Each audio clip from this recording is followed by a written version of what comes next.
So I installed Antigravity on my Windows PC and selected a Start Fresh.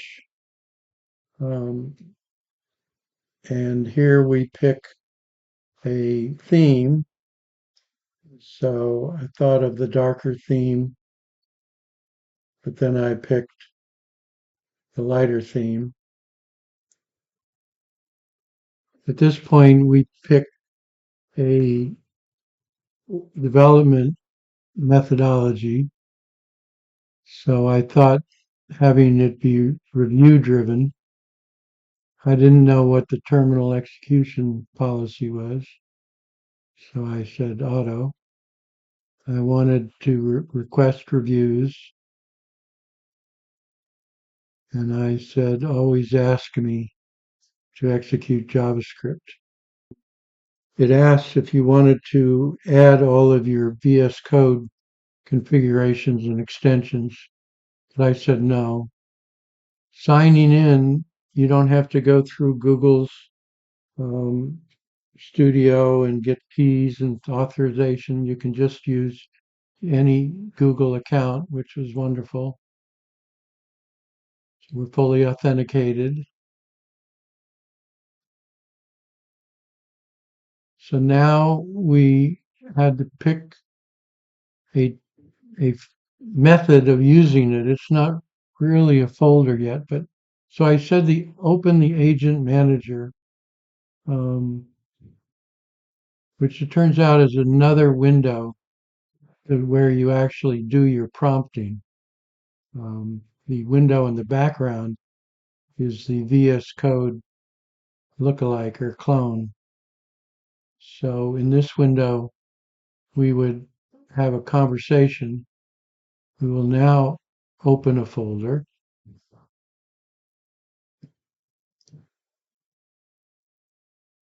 So I went into our repos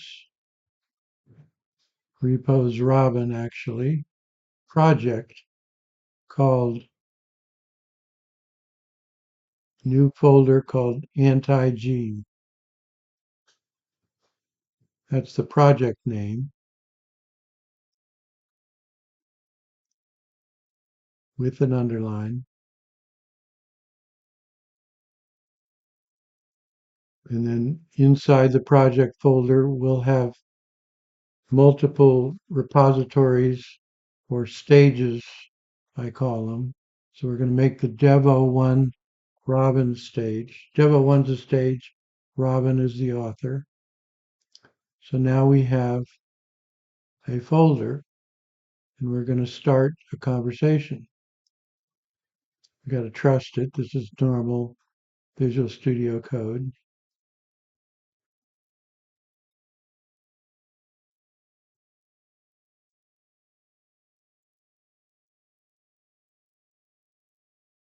So we're going to start to enter a prompt.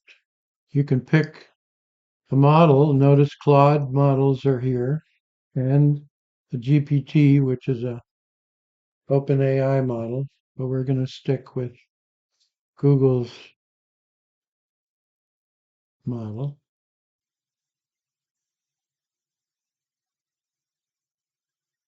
So I said I wanted to create an AI chat app that uses RAG searching my documents.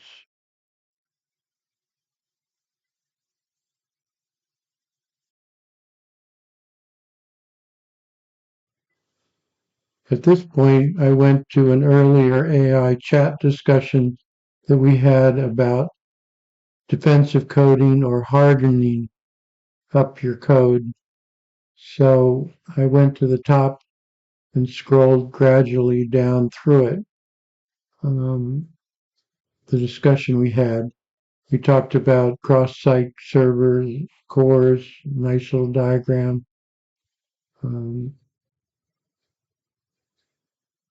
But at some point, we asked about how I would get this anti-gravity agent to put in a defensive strategy.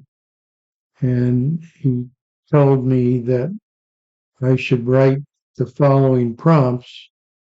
So here's the first one: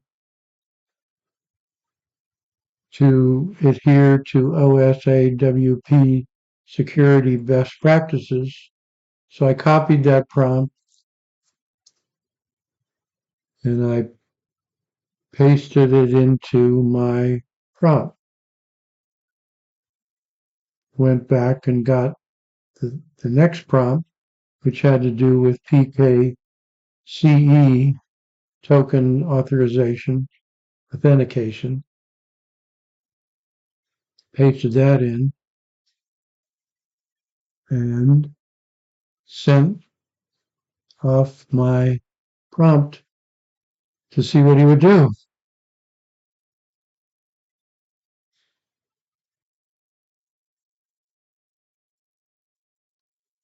He begins proposing a plan, coming up with an API structure. I guess he had a blank plan to start with. Briefly, he showed me a checklist. Since we have the review on, he's telling me what he will do with Fast API and Auth 2.0 using SQLite for his database. I could switch to Progress SQL later. So then I noticed that all of these script files were Python. And I immediately went to my prompt and I said, aha, I forgot to tell you that I want to use all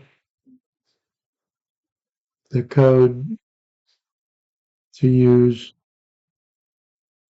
ES6 modules.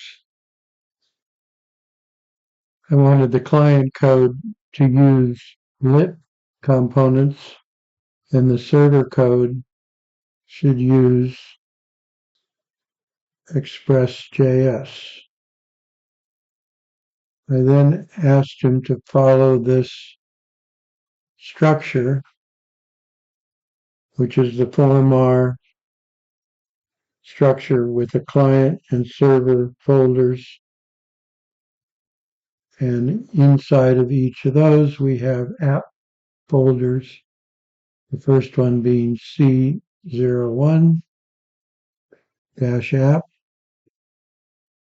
in a data directory. And the second server folder with an app S01 auth API. I hit submit and off he goes, generating shifting focus of the plan.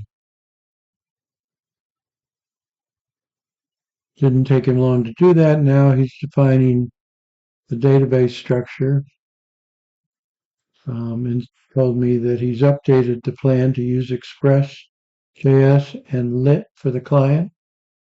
He wants me to review the plan. So I go to the right and it's already open, but we'll review it. Now I noticed that the server-side JavaScript had an extension of JS. So I went over to my prompt and said,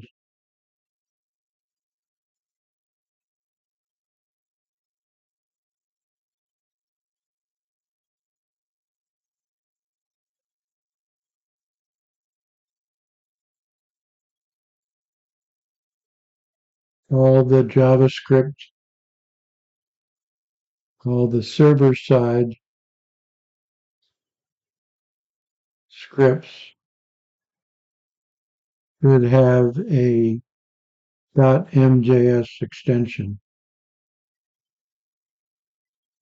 You'll notice that he also wrote a verification plan and was going to create automated tests so that I could do manual verification. So he suggested that I review the plan again, which I did. Um, not much has changed, but I do see the MJS extensions. Says he's going to use Helmet for security headers. Um, Helmet, get it? Protect your head.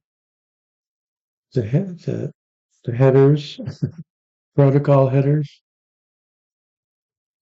So we're going to proceed.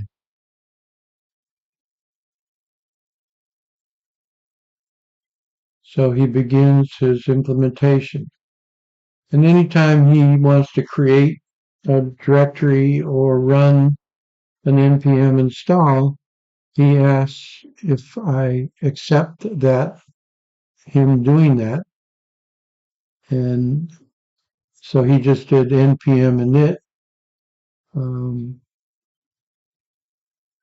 he's creating the directories for the server and installing Express. But now he's creating the client side with a framework called Vite with a / template for lit. And he wants me to accept that.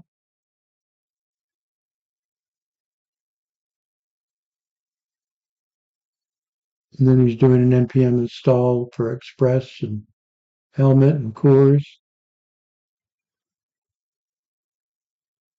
Oh, now I opened up a terminal and it took me to VS Code, which you can see there. It has in it the checklist, um, and it had a problem opening up the terminal because I believe they were not created yet. Um, so help you to normal VS Code help. So we didn't want that. So we made a little more space. We now had a terminal. So we're back at the prompt session and we're accepting something else. He's now, actually, he's in PowerShell. New item is a PowerShell command. Step one requires input. So even that was expanded. I mean, it was collapsed. I had to expand it in order to click accept for creating the directories. Now he's using bash with npm install. I think he is. I don't know if collapse all just collapses it for this particular section or for the whole conversation. But back at the VS Code and terminal, we can see that the server node modules were just appeared.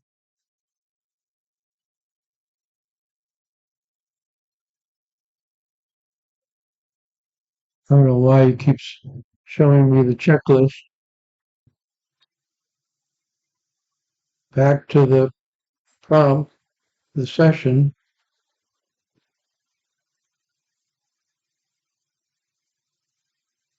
He's writing more code, focusing on the endpoints. And now he's going to he's going to design he's going to rethink it.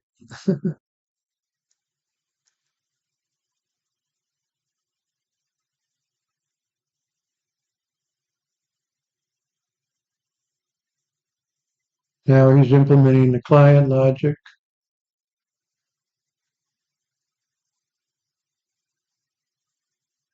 That's me scrolling back and forth on the conversation.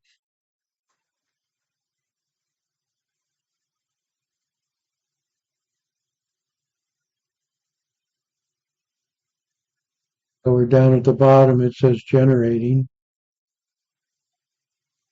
This is when whenever they make a change, you can click on the difference. But since this is the first time it's been written, there's 95 lines added and 0 lines deleted. That would appear on the right, normal VS Code stuff.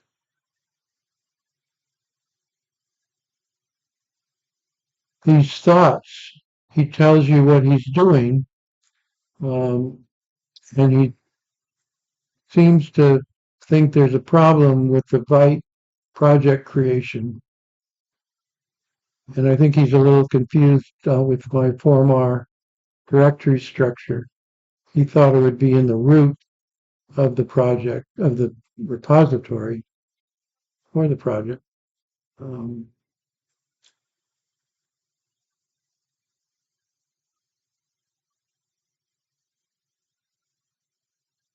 he did some analysis and he discovered the right place to do it, asked me to accept it. And now he's installing Create Vite. He checked the command status. All this is being done with agents, by the way, that are all running in the background. And one of the hallmarks of agents is that they ask you to accept what he's doing. It's a little hard when you really don't know what he's doing.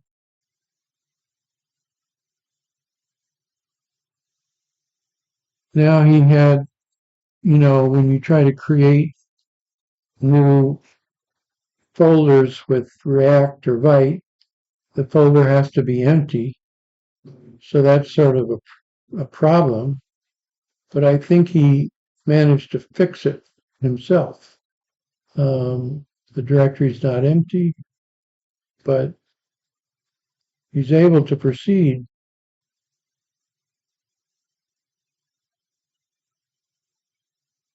So now he's finished. So he's into verifying. So he's creating some automated test scripts called test auth flow MJS. And then he ran it, the test script, and he checked the command status. And I believe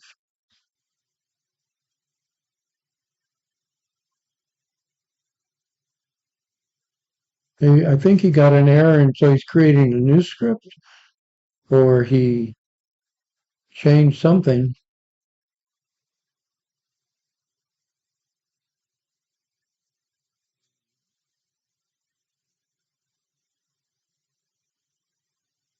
But he ran the server. The test passed. So now he's doing a build. There's thought again. He's pleased to report that the test suite passed. The server is successfully handling PKCE flow as expected. So now he's going to create a walkthrough .markdown file. And I can open it. He says he's summary of the work. He's created a server with PKCE, a client with lit. And now he's doing the walkthrough, which gives me the basic project structure, the JWT authentication, and how he did the test, registers a user, the test passed, and then he tells me how to start the server and how to start the client,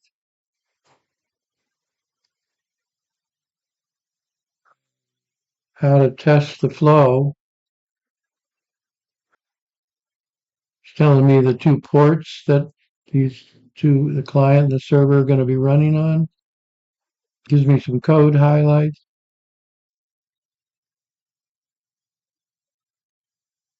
And so I go to the terminal. We get rid of Python or PowerScript. and go to our friendly bash. And then we know where things are, so we cd into our formar server folder just by saying so0 asterisk, and then we go look at the walkthrough. I guess, and we know what it is. It's that we run the server with Node connected to the SQLite database. Then we go up into the client folder, but we needed to go up 2 levels.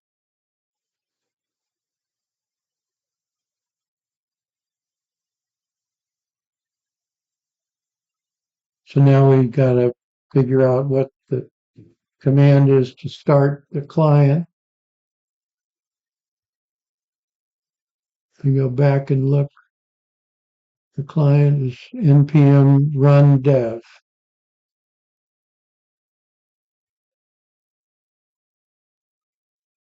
And it says there the link for the client.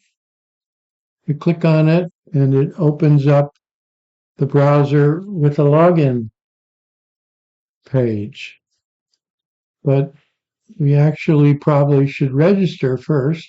So we click that. Click on register. Register my name. This is the user ID and password. So we register that. And now we log in. And we are authenticated. And we log out and we have to log in again. And that, my friend, is the first part. He seems to have the first part of it, which we'll do in the next video.